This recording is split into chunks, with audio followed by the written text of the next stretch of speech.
en prière. Souffle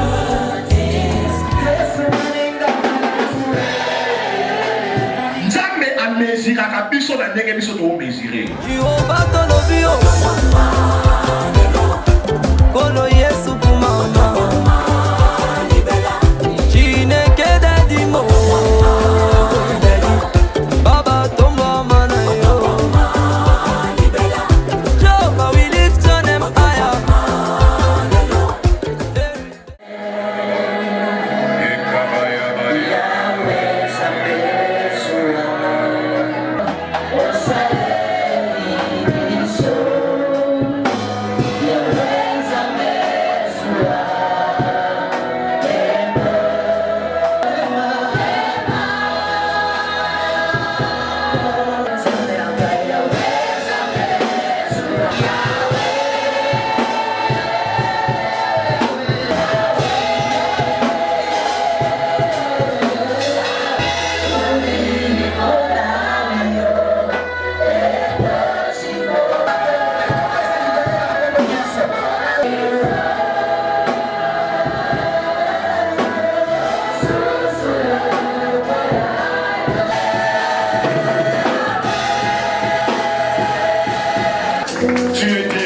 Célébré. Tu es digne de gloire. Tu es digne d'être acclamé. Tu es digne de recevoir notre adoration. Nous vivons à cause de toi. Alléluia. C'est pourquoi ce matin nous te disons merci Père. Que tu trouves la gloire du début jusqu'à la fin. Dans le nom puissant et glorieux de notre Seigneur Jésus, nous t'acclamons et nous te poussons les pieds. Alléluia. Alléluia. Je vais comprendre s'il vous plaît. Alléluia. Dans ce local, alléluia. Est-ce que nous pouvons faire un seul pas pour ça? Nous pouvons faire visiter. Ce que nous dit, nous péter la colle pour ma face. Alléluia. Alors, nous avons alléluia. Nous avons aspect moko. Oyo ezotelemela mapamboli ya bana na Nzambe aspect wana eza relié kaka na état ya mitema na bango. Alléluia. Totangi na Luc chapitre 12 verset 16 à 21. Na kotanga version Semeur. La Bible nous dit ceci. Il leur raconta alors cette parabole. Les domaines des riches propriétaires avaient rapporté de façon exceptionnelle. L'homme s'est mis à réfléchir. Que faire, se demande-t-il? Je n'ai pas assez de place pour engranger toute ma récolte. Ah, se dit-il, enfin je sais ce que je vais faire. Je vais démolir mes greniers pour en construire de plus grands. Et j'y entasserai tout mon blé. Vous soulignez entasserer. La version là-bas commis amasserer. Tout mon blé et tous mes autres biens. Après quoi, je pourrais dire, mon ami, te voilà pourvu de biens en réserve pour de nombreuses années. Repose-toi, mange, bois et jouis de la vie. Mais Dieu lui dit, pauvre fou que tu es. La version là-bas commis insensé. Cette nuit même, tu vas mourir. Et tout ce que tu as préparé pour toi, qui va en profiter? Question à poser. Voilà quel sera le sort de tout homme. Vous allez souligner verset 21. Voilà quel sera le sort de tout homme qui amasse des richesses pour lui-même. Vous allez souligner qui amasse des richesses pour lui-même, au lieu de chercher à être riche auprès de Dieu. La version 50 dit, au lieu de chercher à être riche pour Dieu. Alléluia. Alléluia. Verset 21, au musique a tiré thème nabiso, il y a tout moi l'élo, nous rencontrons un sous-thème. La grande thème, un cœur selon Dieu, sous-thème dans l'objet, riche pour Dieu. Alléluia. Alléluia. Nekolana, riche pour Dieu. Alléluia. Yebisa voisin là yo, riche pour Dieu. Loba na ye, mon suis pas dans Nzambe. Loba na ye, mon suis pas dans Nzambe. Ndeko na lelo bana na Nzambe ebele bazopambwa mate. Parce que balingi bazala riche pour na Nzambe te, mais bazala riche pour na bango moko.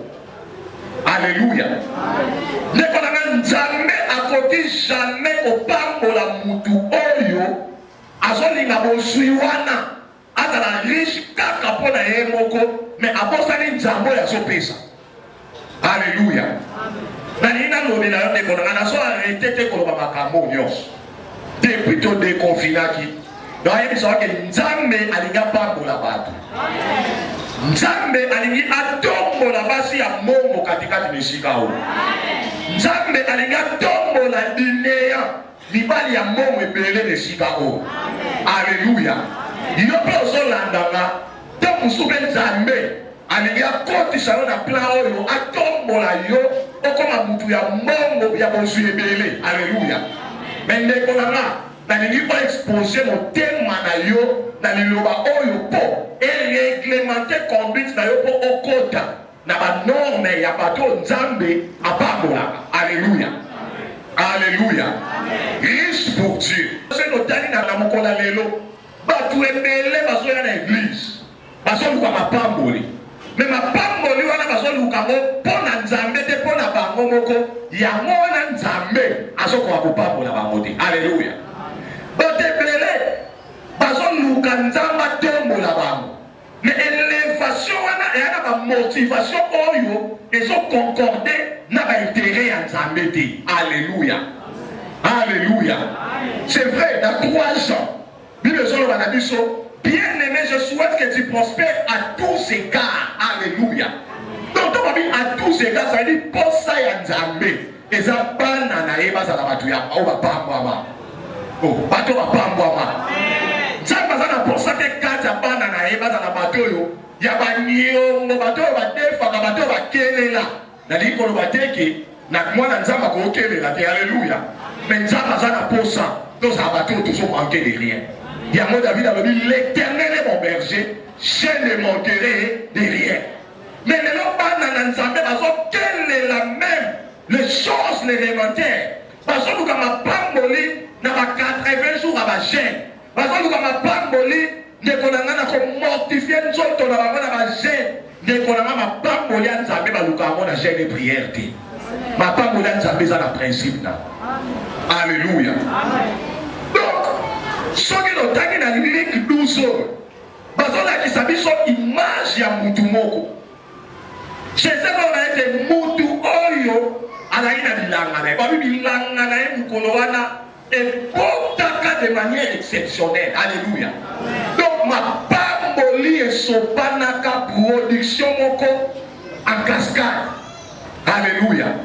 Mbala moko bokanisa Abi ba grenier na ngeza mukie peut contenir biloko nyonso. Alléluia. Magasin na ngeza mukie. Azibu la bina osani. Nako buka ba magasin nyonso na tonga. Alléluia. Nako tonga ya minene koleka.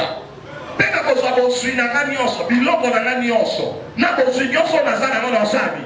Nako bomba mokuna pe nako zala na ngakimia pour des années. Alléluia.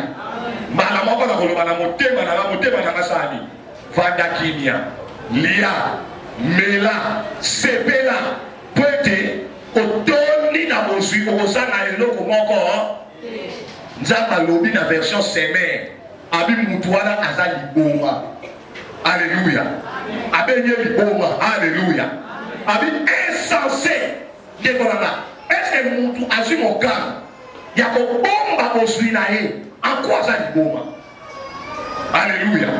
Parce qu'à batterie. Alléluia. Mais Nzambe alobi aza liboma parce que mutu wana azaki na ba motivation oyo eza contraire na ba principe ya Nzambe en matière ya bosui. Alléluia. Nzambe mutasaki ete biloko na ye ebota bilanga na ye produit Nzambe apamboli ye na bosui ebele. Mais ma pamboli ya Nzambe mutu wana obini nazokangela yango na boloko moko nga na vanda na nga na saka bi na liaka na mela na sepela na vie Alléluia. Nzamba lobi na ye. Conséquence ya makambo yo sali. Okokufa. Kaka budwa lelo. Alléluia. Pe biloko nyonso yo bombi. Atuni siko nani akoprofite na ngo. Alléluia. Amen. Abi okokufa. Ozomo. Balobi. Voilà quel sera le sort de tout homme à tirer les sons. Balobi tala mano ya mutu nyonso oya ko se comporter lokola mutu. Alléluia. Mutu nyonso akozana motema lokola ya mutu. Balobi na ye, voilà quel est le sort de tout homme qui amasse des richesses pour lui-même au lieu de chercher à être riche pour Dieu. Alléluia. Mutu nyonso oyo azoluka azala mosui pona ye moko. Mutu wana suka na ezali kufa prématuré pe bosui wana akoprofite na ngote bato muso ba bénéficier na. Alléluia. Ndeko na soba tali bato mingi oyo bazalaka na bosui. Oyo bosui na bango eza pona bango moko. Ndeko na bato wana bakufa kanoki. Pe biloko batikaka bato muso ba profite na. Alléluia. Parce que à l'encontre et à principe à ça.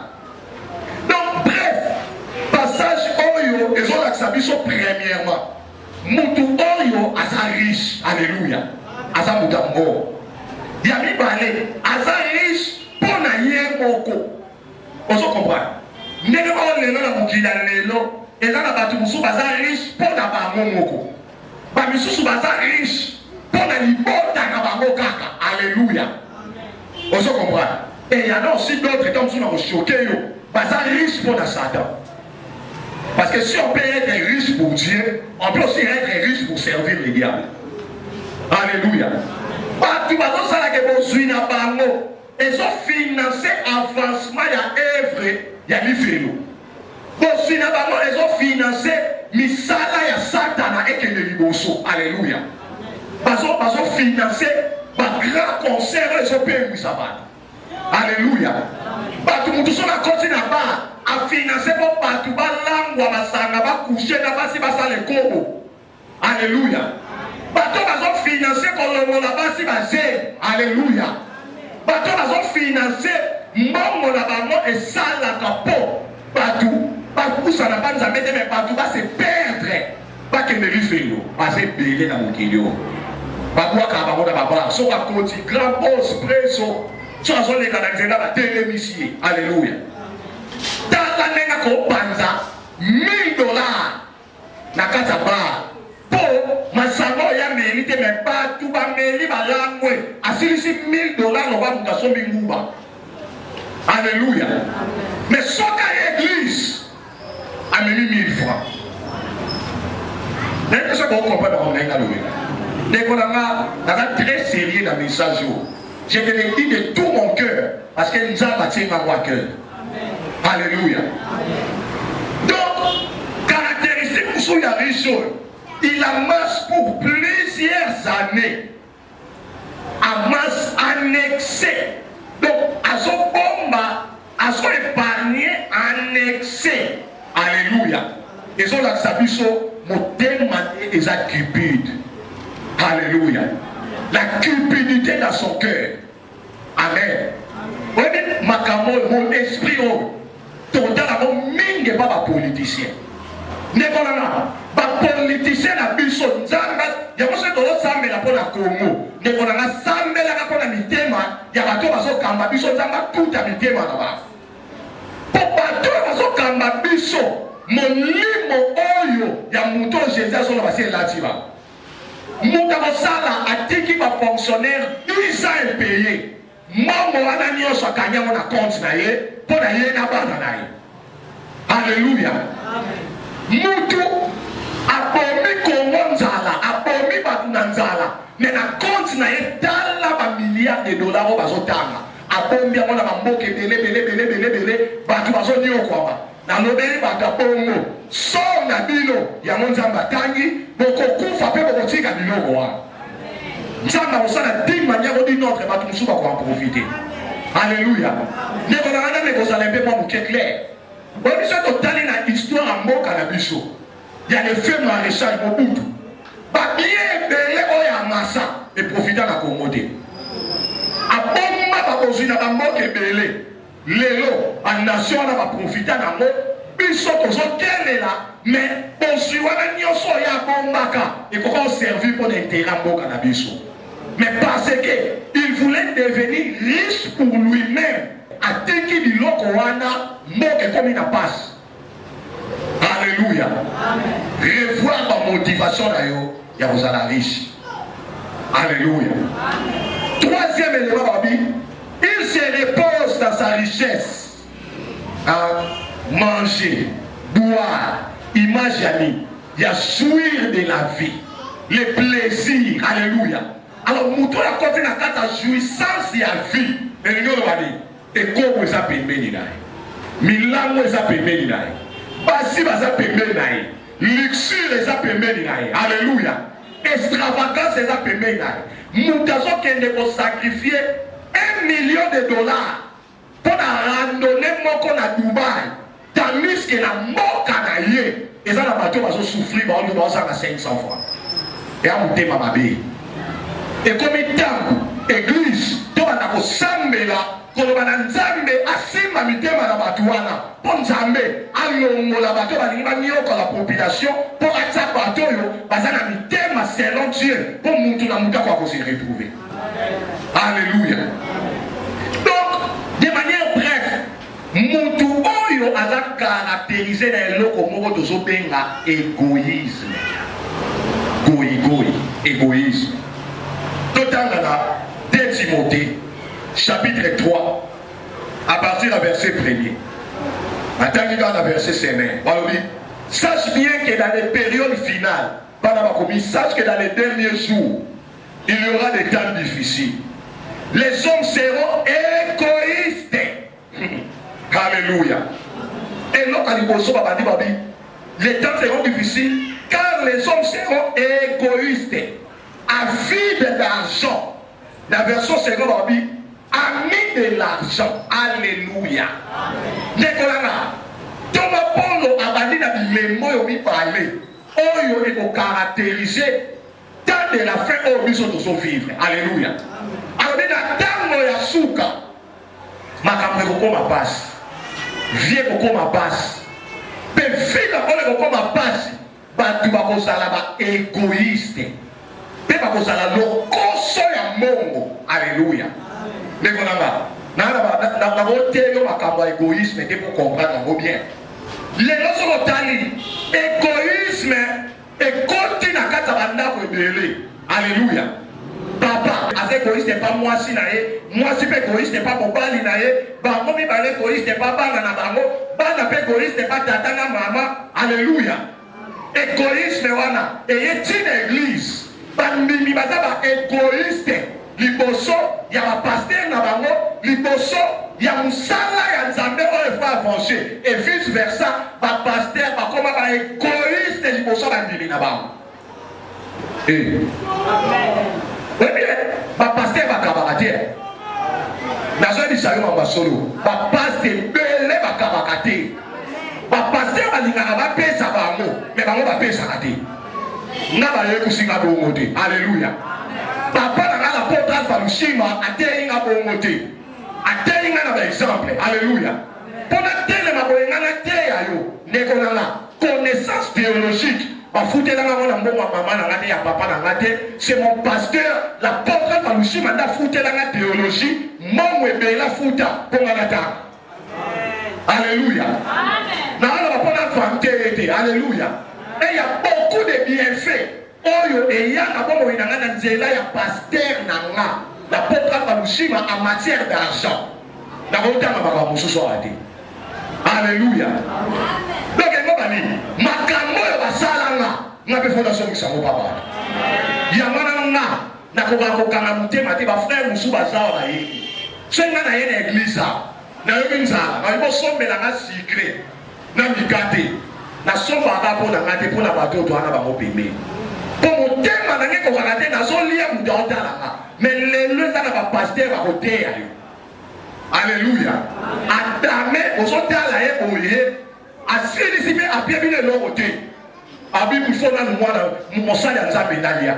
Ndekona na égoïsme et quand il est là na kati ya église, ya ba pasteur bele bazo ba mbongo, basala ba misala oyo ko pambola bato te. Batonga ba école te, batonga ba hôpital te, basilisa même ba construction ya temple na Nzambe te parce que baza ba lokoso ya mbongo balingi ko kabate. Il y a aussi l'exception ça. Alléluia. Na kati ya matadi o mala moni ma bilembo. Alléluia. Il y a misala pe ba pasteur ebele basali nzamba pa bola ba. Alléluia. Et biso tozo sambela po nzamba sunga biso be to sala misala. Donc il ngolo bani. Égoïsme et koti na lolenge mo ba ko sakana te. O mona papa na tongo. Ateki bana nzala. Abimi. Musala kendaki père wana simbi 3000 francs. Soit zotala 3000 francs que non sur la ndakuba na batami. T'as so mabara mon limo égoïsme et cotiser dans restaurant ma fifi. Abeti 4 poules. Na pendant ma tête soit meli ça combien maya te. T'as so na ndaku atelo nyamao. Oliete. J'avais pas pour la cas attendre l'obi de Golia ndoki. Batata bongo basa. Lelo pour assumer la maman li pour ta fois choisir. Nombre de pièces à ma pouta au maman zanango, nombre de bancs à bota. Égoïsme et côté li papa. Alléluia. Paul sur l'ennemi pouta ya siga bota. Sur boko bota, ensemble on li pouta te. Et puis li pouta na ba sobi pour bimer l'hôpital. Égoïsme. Amen. Alléluia. Batata bakabela basuba maman mbongo te.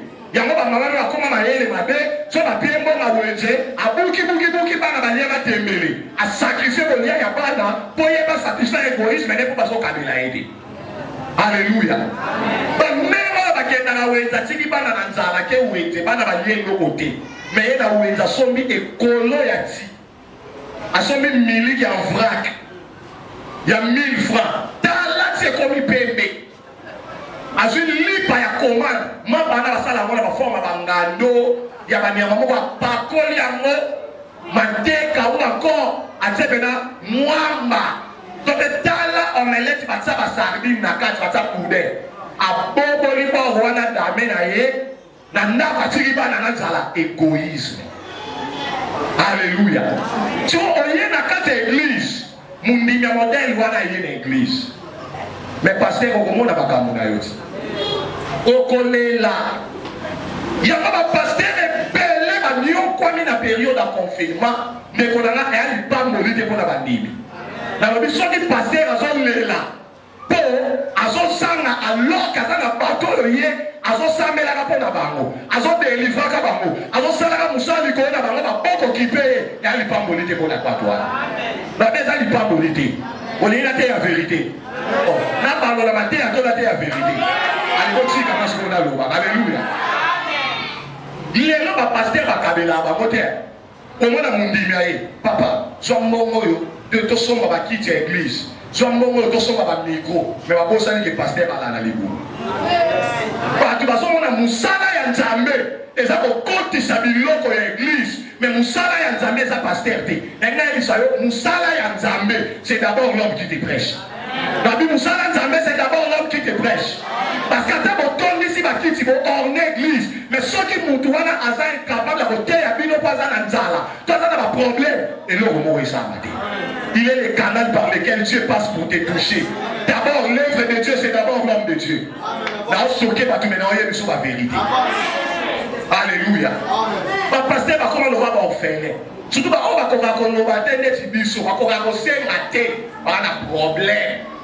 Donc parce que moi c'est na vana kana na ba hote kata na wenzete. Pas ya kusenga senga biso ala. Ndeko na ba terrible. Égoïsme ukidalelo. Alléluia. Mais pas comment ba yena kata église. Bazo luka Nzambe asani apako na ba. 1 Timothée chapitre 6 verset 10. Car l'amour de l'argent est une racine de tous les maux. Et quelques-uns, en étant possédés se sont égarés loin de la foi et se sont jetés eux-mêmes dans les biens des tourments. Alléluia. Vous voyez bien, problème est bel et bien, on a gâté si gros. Négola, il y a un démonté. Et ça, mon thème, et ça, goïgoï. Il y a un côté dans le problème est bel en matière d'argent. Pas tout le monde qui va y avoir. Oh papa, il s'en a des gens qui ont sauté, ils sont pas morts. Mais qui tout n'a pas, il s'en a eu un, et ça, il a un zambé. Oh, et ça, il a un zambé. Nakata misala na yo nzamba ganyaka pour ya réclamer nzamba fongola. Alléluia. To koma lo ba komona nzambe lo ba mushina mo boy. Oye nzamba pesi yo sima na mo okimi. Nemo ba misuba za. Oye ko bola na église. Mais nzamba ko sala ko komi mutambo. Lo bia komi je n'ai pas d'état. Na Olanda yote. Amen. Vous comprenez que vous appelez ça à moi sans Zambie. Alléluia. Donc, égoïsme et côté. L'amour de l'argent, égoïsme. Et ça, manifestation, il y a des mots, il y a grenouilles. Autre monde la semaine passée. Alléluia, la semaine. Et ça, manifestation, il y a des mots, il y a grenouilles. Des mots, il y a avarice. Et des mots, il y a Azako agir ma kasi na mikola lelo. Dans les derniers jours, les gens seront égoïstes. Donc, les gens, Satan a la musique des mots à grenouille. Oh, yo, avani na mitema ya batebele. Après, si vraiment le koso ya momo, après, si vraiment ma boko goïgo, il va te bakani ma boko. Alléluia. Mais c'est ça, Moutakani ma boko, mais on n'a pas ça, ça. Aswa. Bapé, ça y est, mais il y a kani. Contradictoire. Alléluia. Et ça, c'est une sorte de ligoro de mon quoi. Ligoro de la espèce de la Congo. Alia ka alembagate. So ka badolia ata tombi asani.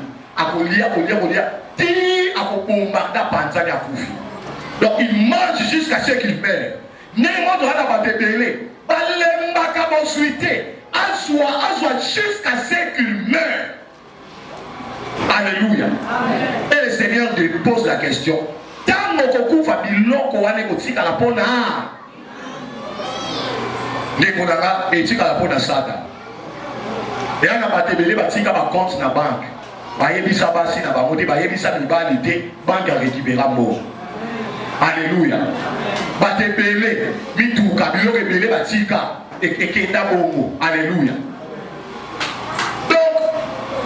Tout ce monde que Nzambe a établi sa loi moko pour nous s'enrichir. Alléluia. Loi les amis, loi ya sema ina ya moisson. Dans Genèse chapitre 8, verset 22, Bible a dit tant que la terre subsistera, les semailles et la moisson, le froid et la chaleur, l'été et l'hiver, les jours et les nuits ne cesseront point. Alléluia. Parlez bien. Les semailles et la moisson. Alléluia. Donc, il y a mis les chimères. Semailles et les moisson. Colonna, n'a pas ça. N'a pas bouka. Mais les lots à l'élo, pas de manière colonna, n'a pas de ça. Bouka. À bouka, à l'unité. T'as mon lit, mon égoïsme, n'est que cotibat. Mon lit, mon église. Alléluia.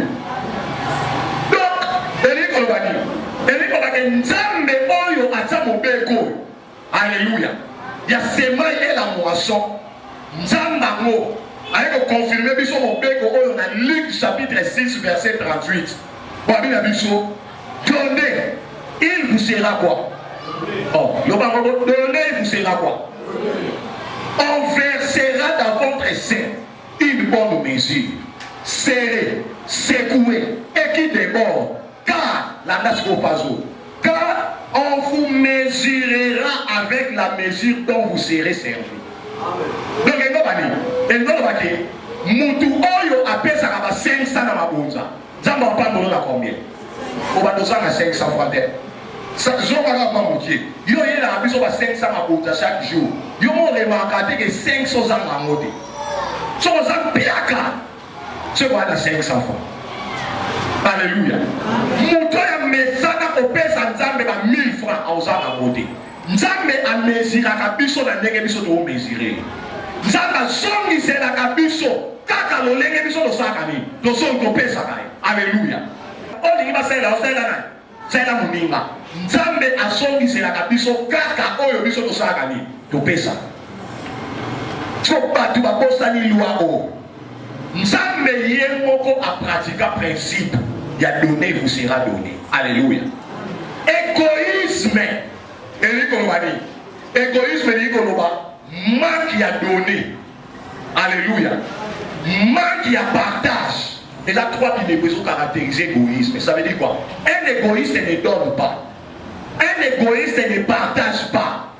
Un égoïste amasse pour lui-même. Alléluia. À l'excès, après ça, vous voyez que vous avez un peu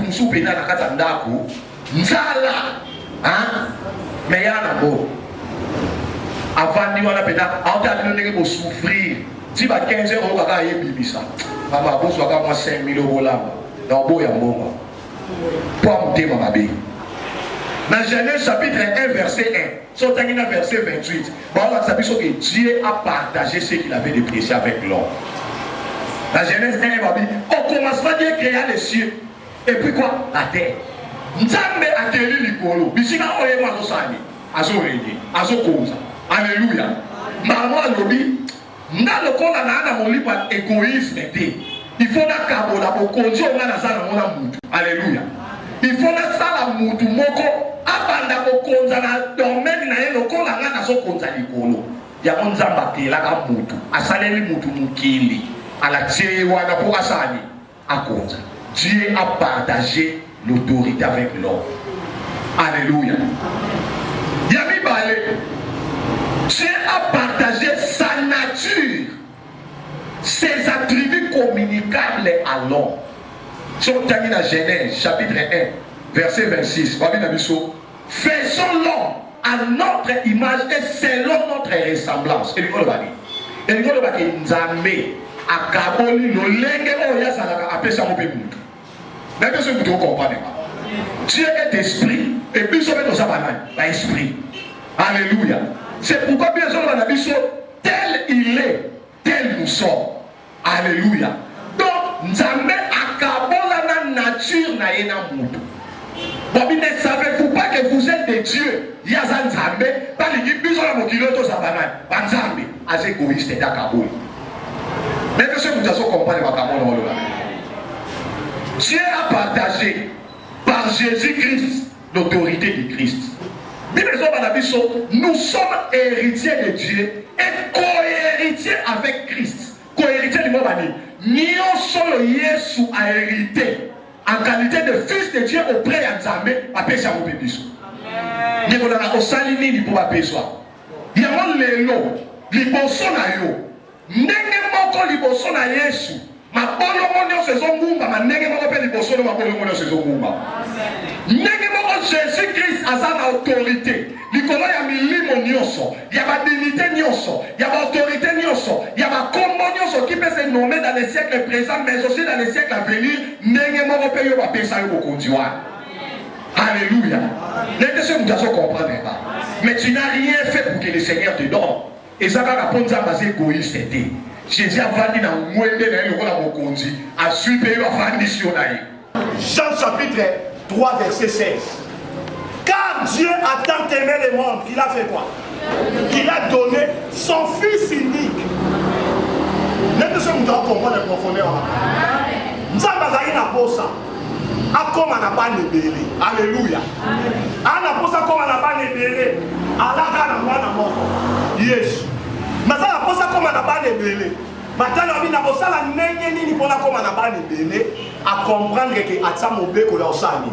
Ya kolona po esani. Multiplication sala. Aloni mwana moko Yesu likolo na ekulusu. Pe Yesu wana ta makoti na mabele. Asekui avandi na bokonza tata aboteli Nzambe ba lebele tande besebe. Alléluia. Soki Nzambe ye moko azala égoïste te. Alléluia. Aboya kovanda na principe ya égoïsme. Notre Dieu s'est donné.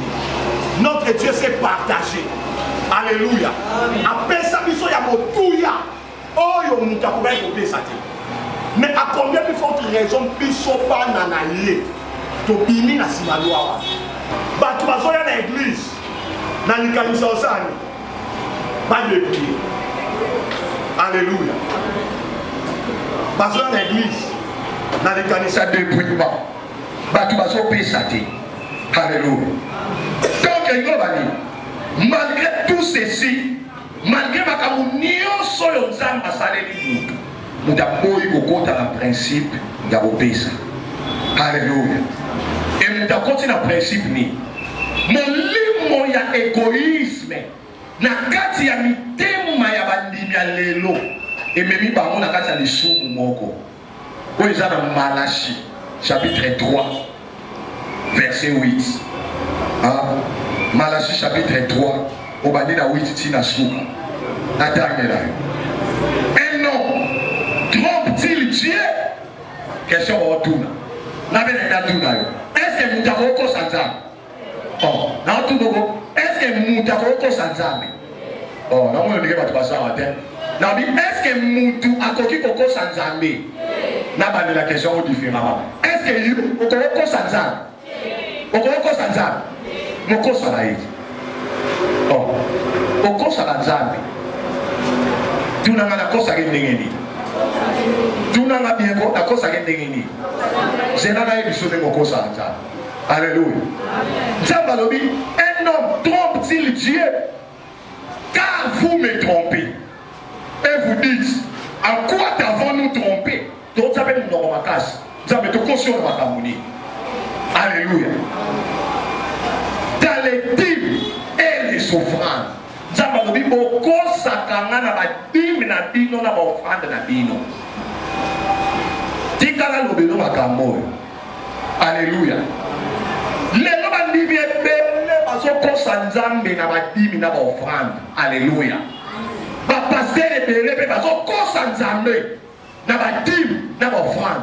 Pour dîmes de dîmes et puis ça va rater. Alléluia. Vous êtes frappés par la malédiction et vous me trompez, la nation tout entière. Alors bien, le corps a frappé par la malédiction. Dès qu'on a là, vous avez dit que nous avons dit que nous avons dit 53 000 pasteurs. Pour que la malédiction soit battue du corps. Satan le caillou, dans le mot, dans le combat. Mais il faut que alléluia. Et alors, on s'est frappé par la malédiction parce que vous me trompez. Et vous me trompez en quoi? Dans les dîmes et les offrandes. Il y a frappé dans la malédiction. Alléluia. Et malédiction, même on a rendu. Papa Missa n'a pas de papa ngambo zo simbate na sali boy na so bukate na osala boy makambu na zo simbate makambu na yo so zo simbate en matière d'argent dans la soko sanza me zo ko sa aide. Alléluia. Dans la soki principe ya semai na moisson yo vanda wana to vanda di. Alléluia. Revoir ce que ça égoïste liboso na nzambe to so égoïste di. Alléluia. Muto ya fongola maboko de liboso nzamba kauka te. Babi muta fongolela nzambe maboko akauka te. Akauka te. Nzamba bate la kai. Ya na frère mo na kati église oyo. Frère wana ala fidèle na badimi na. Na période de confinement, avant confinement. Je pas période de confinement. Aïe mon na babi papa. Ba no la biso kusala. Pati be na liste. 10 personnes faut aller au na yé na kati. Babi dai. Nzambe alobaka na moto aza fidèle na dim. Le roi yo nzamba zo ka, no nzamba zo ka mbongo na yo. Ça veut dire que c'est pas le roi yo musala nzamba zo su mbongo wana. Ana posa mbongo wana ba olongolo te kende. Alongola ba dunionso ya lo wade. Amen. Tilelo ana musala na. Et ba ye ko annoncer que calamité l'être zo utakin abo zo apeto abo adabe. Amen. Eza nguya ya offrande. Lelo bandemi satana loni bango mitema ya koyi badi ko pesa te. Mais ba oyo tumisa na biso papa na mwana neti nguye zo sala te za mo sala te yondo za mutema mabe. Alléluia. Vous êtes frappés par la malédiction et vous ne trompez la nation tout entière. Abakissi. Apportez à la maison du trésor toutes les dîmes afin qu'il y ait de la nourriture dans ma maison. Alléluia. Mettez-moi de la sorte à l'épreuve, dit l'Éternel des armées, et vous verrez, si je n'ouvre pas pour vous les églises des cieux, si je ne répands pas sur vous la bénédiction en abondance, pour vous, je menacerai celui qui dévore. Vous avez dit ça piège na banguna ko balinga ba bebisa mbongo na yo to musala na yo pesa di.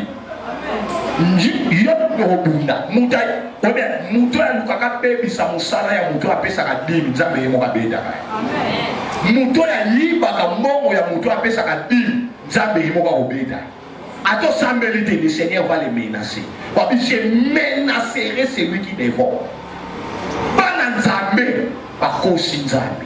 Alléluia. Alléluia. Bobby, apportez afin qu'il y ait quoi? De la nourriture dans la maison. Les londa kwanza mezagi bilo kwa kolia. Nda kwanza mezagi provision. Alléluia. Nda kwanza mezagi provision. Beaucoup de serviteurs de Dieu avec de grandes visions. Mais provision, nzamati ne libango. Provision bezala. Et à bandibi obaye. Mais bandibi bakani ba boko na bango na mondemo ya égoïste et lelo église ezo sanga bilo kwa kolia. Alléluia. Bilo kolia bilo bonga sote sa bilo kwa kolia. Alléluia.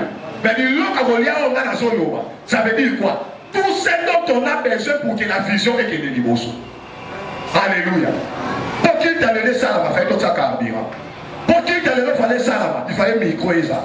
Pour qu'il t'a donné ça, il fallait qu'il t'ait offandi ça. Et ça. Pour qu'il t'a donné ça, il fallait que si tu offandi, tu fous ta loyer pour tout ça. Alléluia. Nio soana, ça s'appelle la nourriture. Pour les autres, l'église est ça. Et que des libosos.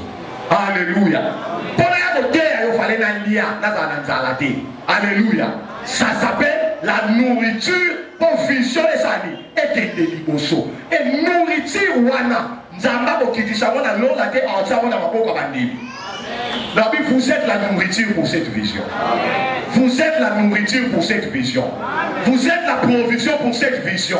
Si vous gagnez ma bonne vision et koufi, Benjambe, alléluia.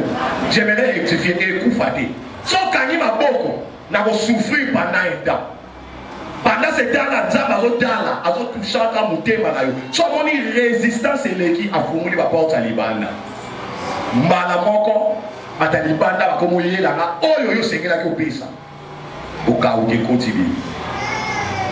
Alléluia. Alléluia. Alléluia. Tu vas comment payer sa offrande par contrainte. Dans la bâtiment sur l'église, pas payer sa Bible. Femme, on a commis la souka. On dit qu'on se pose des gars. Là, on l'a noté. Alléluia. Na remarqué que pas tout mon sous ne peut pas faire ça momo. Hein? Parce que ça, le roi montre l'exemple de l'autre pays. Frère, mon agata nzala bwana elo côté. Abimisi momo na 17 ans. Masaki na ko banda pe on monte à la mugaki. Ya na bandimi mususu. Pour pas faire ça momo. A hôtel avec mon pasteur a souka comme na souka. Si bananga esali. Ayebi sa motivation na papa pour la moderne. Nazala en abondance. Nazala en abondance, c'était yopé ça parce qu'ils ont des voix. Vous voyez, Nzambe, dans le vélo, c'est écrit sur les offrandes. Nzambe, pour la ligne, a institué des offrandes et les dîmes. Lorsque Dieu donne la vision, il donne aussi quoi? La provision. Provision, nourriture, c'est entre vos mains. Alléluia. Mais Nzambe, pour la ligne, a ça, on a beaucoup de vie. A ça, on a beaucoup de vie. C'est le seul moyen. Oyo, Nzambe akoya papa pour la payer. Donc, il va dire, offrande pour pas payer ça. Pas dimba pour payer ça. Ba mongo nyonso na ba matériel nyonso ba bien nyonso ba pas à l'église. Et ça premièrement pour na papa molia ba tu ba mongo. Donc ceux qui va pas payer cité, ba tu ba seni. Ba kaoki. Est-ce que bino mo kanisi que Nzambe hein? A kokani ko ça la formule moko te pour pasteur bazanga mbongo te pour na musala ne ke de liboso. Oh, encore ça la porte. Nzambe ko ça la ke pasteur nyonso ta kazo bima na likuma mama na. Abota na likofi.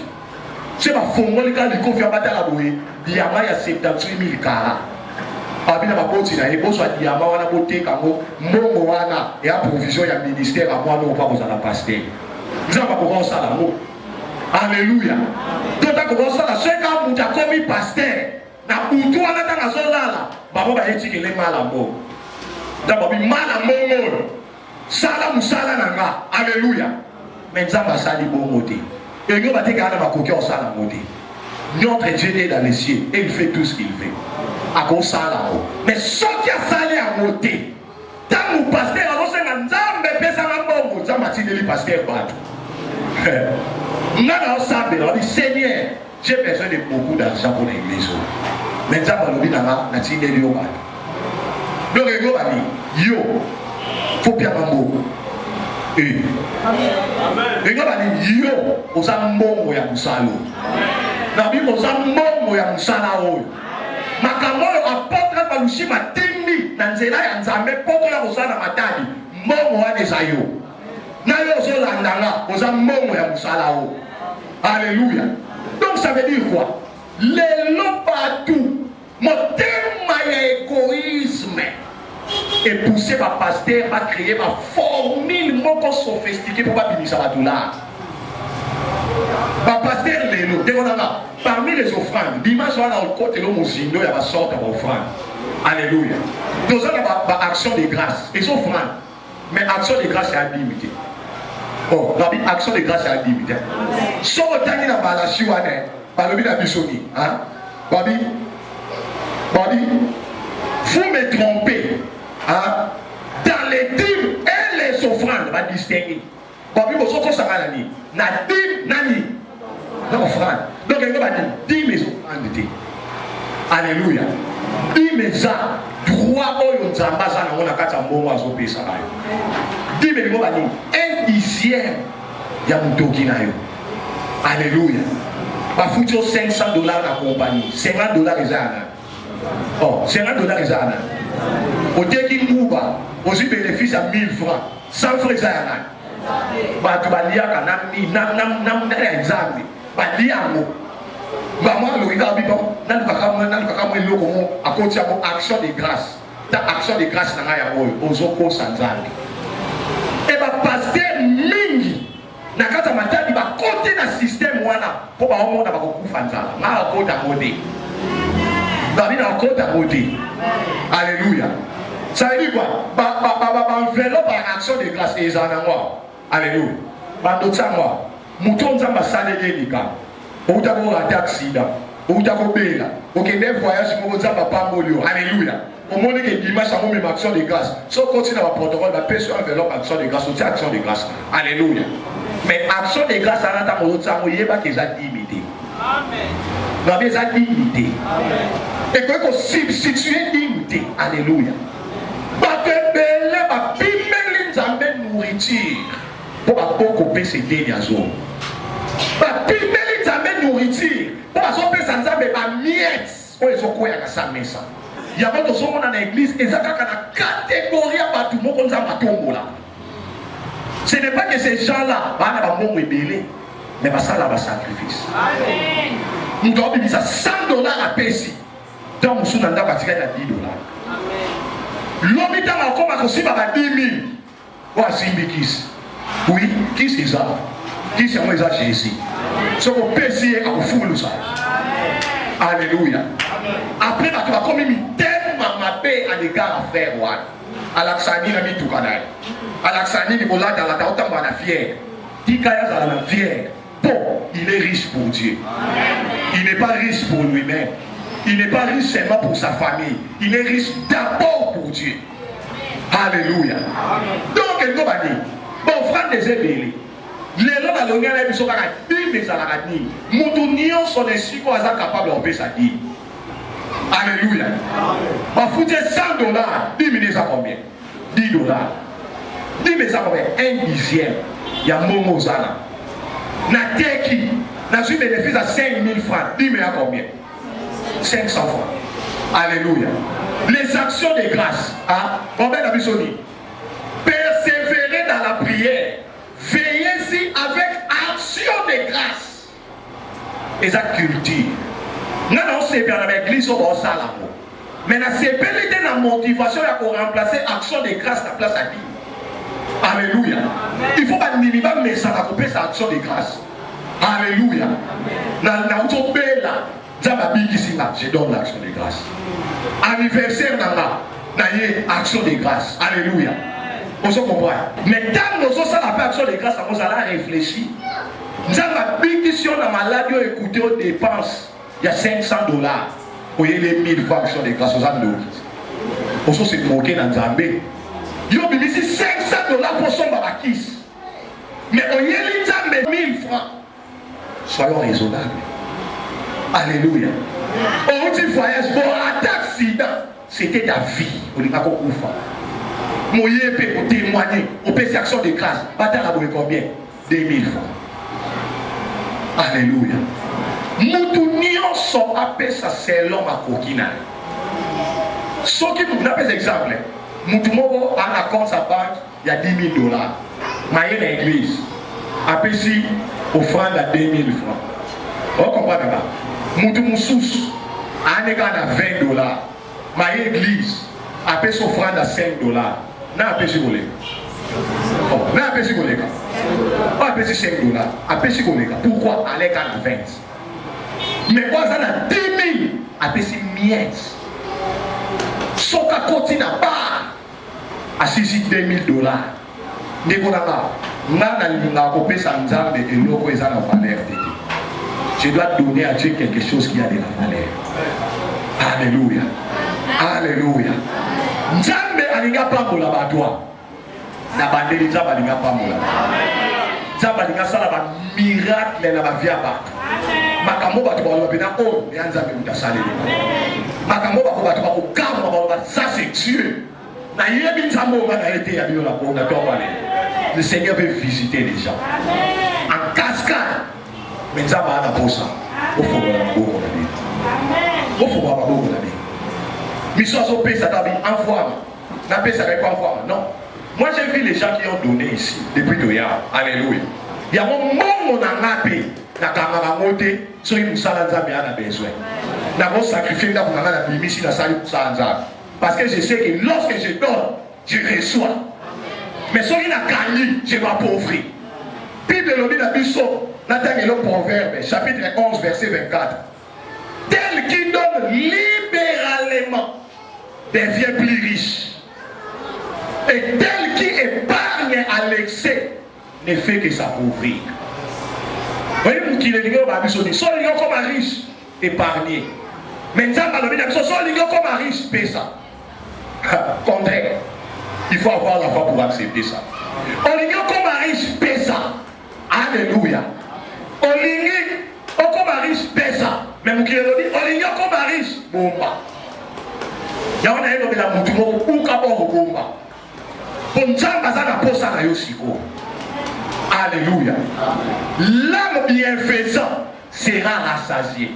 Et celui qui arrose sera lui-même arrosé. Sopé la ministère au maï, nous avons sopé le maï. Sopé la maï, nous avons sopé le maï. Pesa na mbongo nzamba kopesa mbongo. Na lobi pesa na mbongo nzamba kopesa yo mbongo. Sopela na mai bala anozo likokozwa ko. Bongola motema na yo, longola motema na égoïsme. Alléluia. Alléluia. Dès a un message dans les souris dans moi. Est-ce qu'il n'a pas molli tout le monde à tomber? Ne on n'a pas molli à tomber.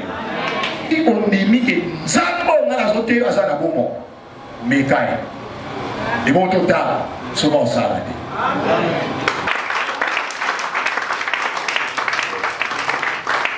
Betela Yesu maboko makasi beta maboko.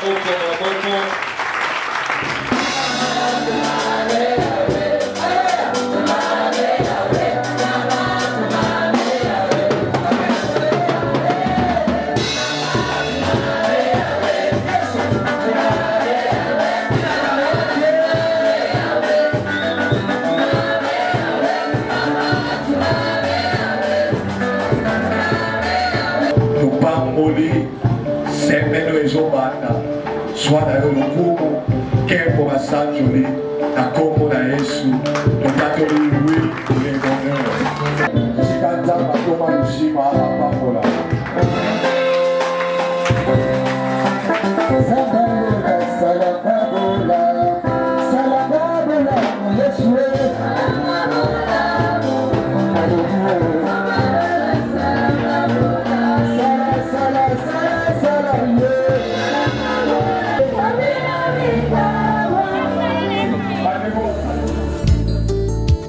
Comme une force nouvelle qui nous conduit d'âge à âge. Souffle l'Esprit de Dieu sur cette assemblée réunie en prière. Souffle l'Esprit. Nzambe ameziraka biso na ndenge biso to mesurer. Tu au bateau le bio.